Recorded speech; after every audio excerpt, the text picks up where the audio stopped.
Salut à toi, je suis Nadia de la chaîne YouTube Range et Changer et du podcast Désencombre ta vie.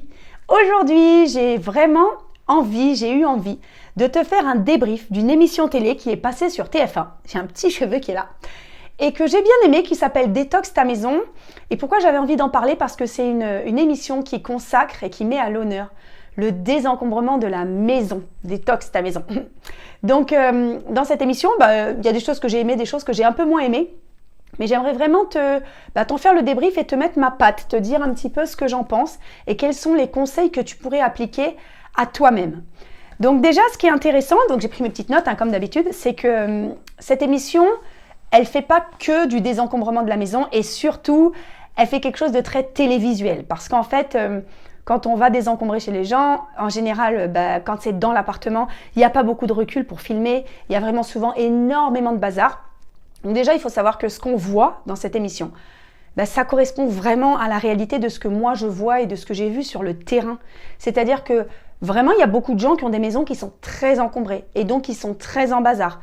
Dans cette famille-là, c'était très encombré, très en bazar. Beaucoup de choses achetées d'avance qui étaient encore sous blister, mais c'était plutôt propre. Parfois, quand on est tellement encombré, on n'arrive même plus à ce que ce soit propre. Donc en plus, c'est sale. Donc déjà, il faut se dire que ça reflète la réalité. Peut-être qu'il y a des gens qui sont maniaques, qui ont vu cette émission et qui se sont dit « Oh là là, ils ont inventé un bazar, c'est pas possible. » Si, c'est possible. Alors je vais te dire cette émission en quelques chiffres.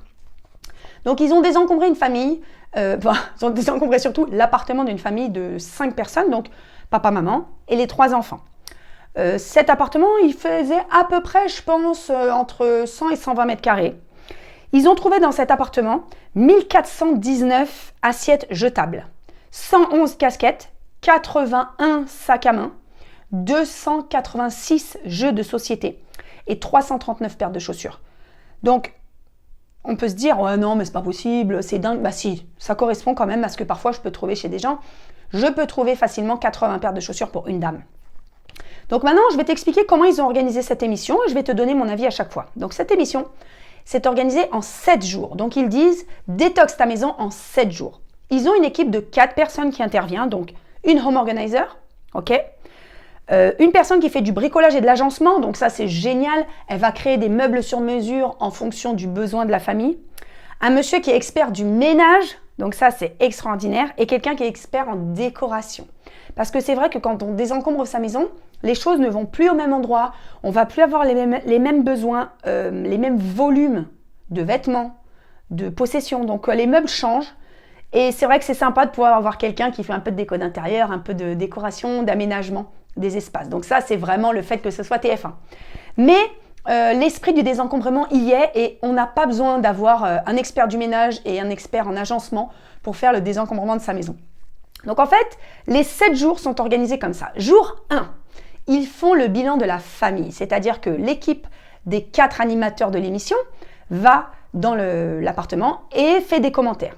Alors là, je mets un petit bémol parce qu'en fait, ils font des commentaires sur le style de vie de la famille, sur le style d'encombrement, mais la famille n'est pas là et ça fait forcément un peu jugement. Ça fait vraiment partie des choses qui sont importantes, c'est que quand on est home organizer, on ne doit pas émettre de jugement, on doit le garder pour soi. En plus, on ne doit même pas le penser. Chacun fait ce qu'il peut dans la vie. Là, j'ai trouvé que des fois, oh là là, c'est comme ça, c'est le bordel, on ne peut pas faire un pas. Oui, oui. Si les gens ont besoin d'aide pour ranger, c'est qu'on ne peut pas faire un pas. Si c'était nickel chez eux et bien rangé, ils n'appelleraient pas de home organizer et ils appelleraient encore moins TF1 pour se taper la honte devant tout le monde. Donc, c'est vraiment la chose que je me suis dite. C'est le seul bémol que je mettrais, c'est que ça faisait un peu jugement et je trouvais ça difficile de faire le tour de la maison sans la famille. Donc ils disent « Ah là c'est sale, là c'est trop encombré ». Oui, forcément. Donc ça c'est le premier jour, les professionnels qui sont seuls. Donc on voit bien que la famille a besoin d'aide, on voit le portrait de la famille, donc c'est sympa, papa, maman, les 3 jeunes enfants, 3 garçons, dont un bébé. Donc ça c'est un petit peu de télévisuel, c'est très sympa. Ensuite le deuxième jour, c'est donc la rencontre avec les clients, donc ils nous expliquent pourquoi ils en sont arrivés là. Ce que je trouve intéressant, c'est qu'en tant que home organizer, on a toujours à se poser la question et à essayer d'amener notre cliente à se poser la question « Pourquoi tu en es arrivé là ?» Quels sont les déclencheurs dans ta vie? Quand est-ce que tu as perdu le contrôle? Quel est le déclencheur qui fait que tu as accumulé, tu as acheté en excès, tu n'as pas su faire sortir des choses de chez toi, Tu as peut-être pris des objets qui n'étaient pas à toi, tu as désencombré une maison de famille. Voilà, toutes ces questions-là, c'est quel est le processus complet qui t'a amené à la situation d'aujourd'hui. Parce qu'en fait, c'est bien beau de désencombrer, de réorganiser, mais si on ne déconstruit pas le processus initial, il y aura un effet rebond, c'est-à-dire qu'on reviendra en arrière. Donc il faut déconstruire ce qui s'est passé. Il faut casser le blocage, il faut casser les freins pour pouvoir repartir du bon pied. Et ça fait partie des choses que moi je trouve intéressantes quand on a une home organizer qui vient à domicile, c'est que la home organizer est là pour aider la cliente à désencombrer. Elle ne fait pas à sa place. Et quand on le fait petit à petit sur un long chemin, sur plusieurs mois, plusieurs semaines, ça permet de vraiment s'approprier la méthode, de vraiment comprendre quels sont nos blocages. Pourquoi là je résiste sur un vase? Pourquoi là je résiste sur un vêtement? Alors que là, télévisuel, ça va hyper vite. Les personnes n'ont pas besoin ont pas le temps en fait d'assimiler tout ça. Donc, deuxième jour, c'était la rencontre avec les clients. Le troisième jour, là, c'est hyper intéressant et c'est l'effet waouh, c'est qu'ils vont déménager toute la maison des clients, ils vont enlever tout ce qu'ils ont et ils vont les répartir dans un hangar de 1000 mètres carrés, ils vont mettre tous leurs vêtements, leurs chaussures alignés pour que les gens aient l'effet « Oh, j'ai tout ça dans ma maison ».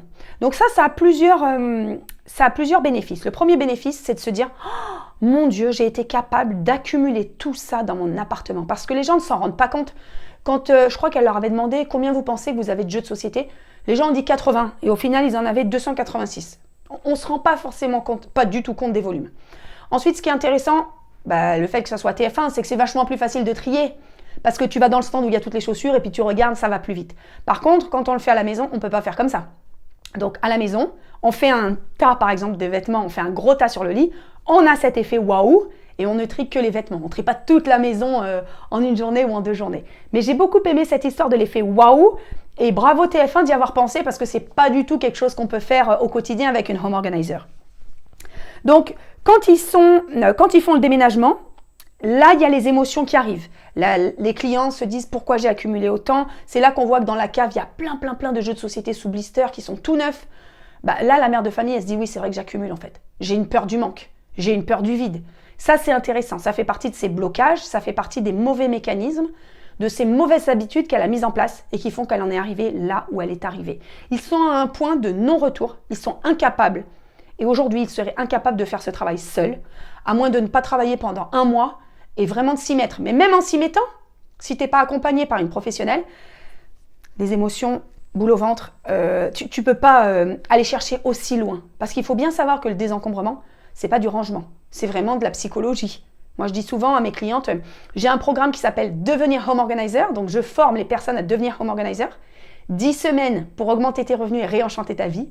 Et pendant ce programme de formation, où je forme 30 personnes, j'explique vraiment que pour moi, le Home Organizer, le home organizing, c'est 80% de psychologie, 20% d'action. 80% de psychologie, 20% d'action. Pour moi, c'est hyper important parce que, on déconstruit nos blocages, on déconstruit nos mauvais mécanismes, nos mauvaises habitudes, et ça nous permet de repartir du bon pied. Donc, le 3e jour, c'était le déménagement. Il leur a fallu 3 camions, ils disent. Alors, je ne sais pas si c'est des camions de 20 mètres cubes ou de 40 mètres cubes. En tout cas, les volumes sont immenses.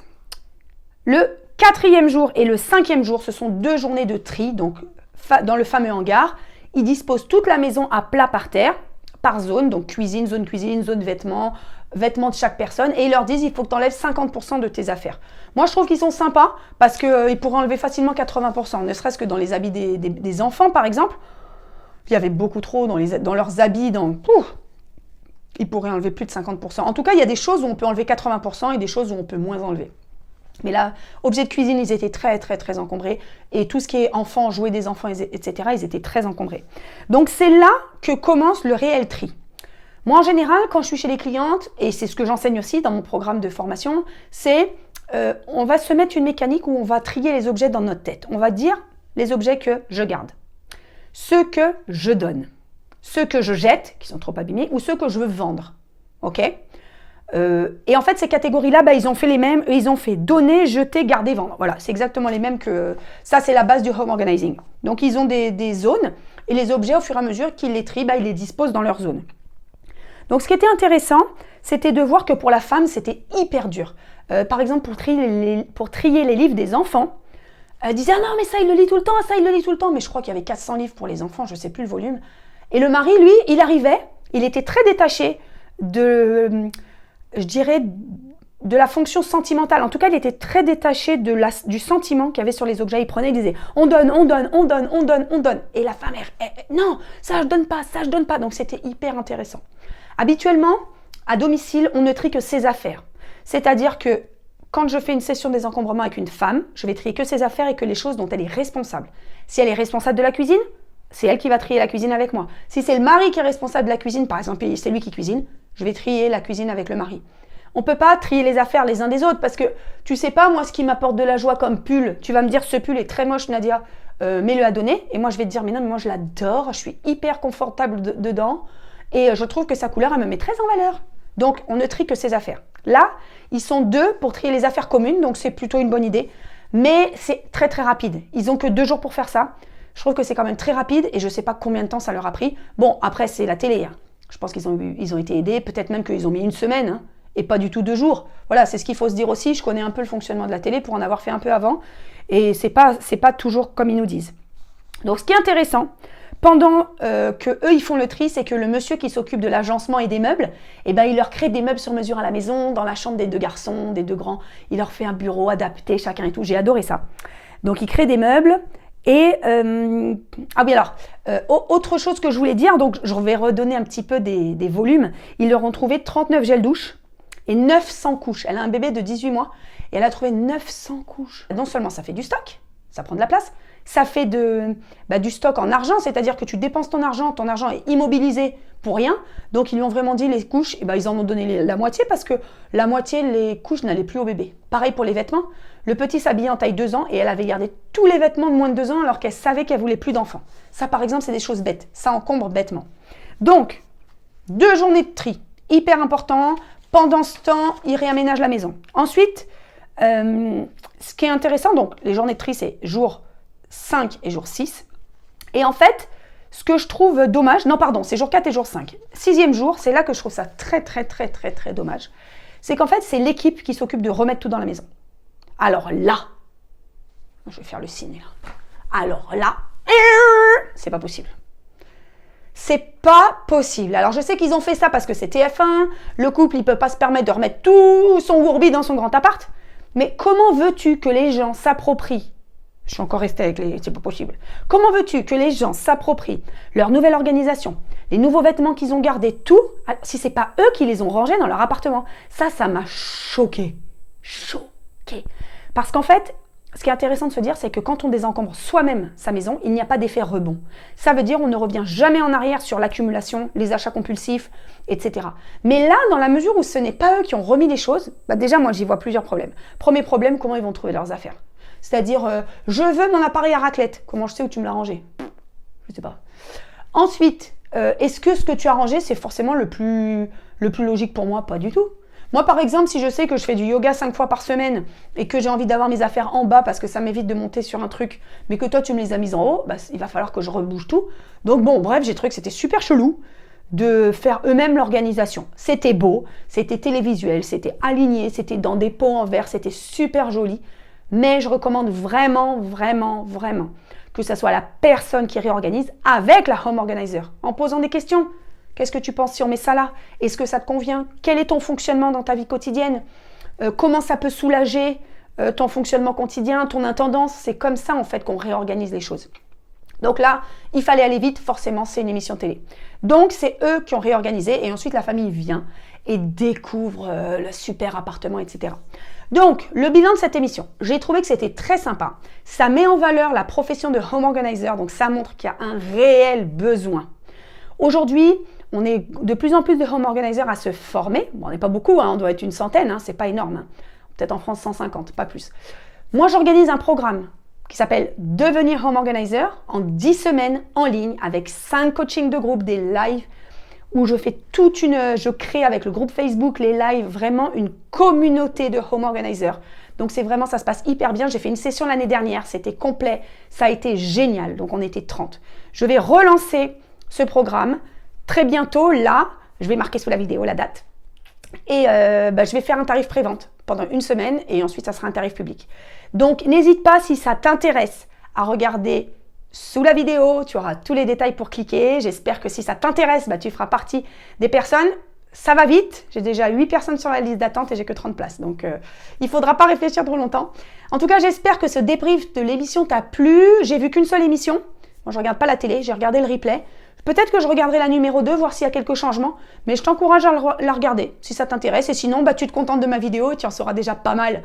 Je te fais des bisous, bonne organisation, bon désencombrement et à bientôt. Ciao, ciao!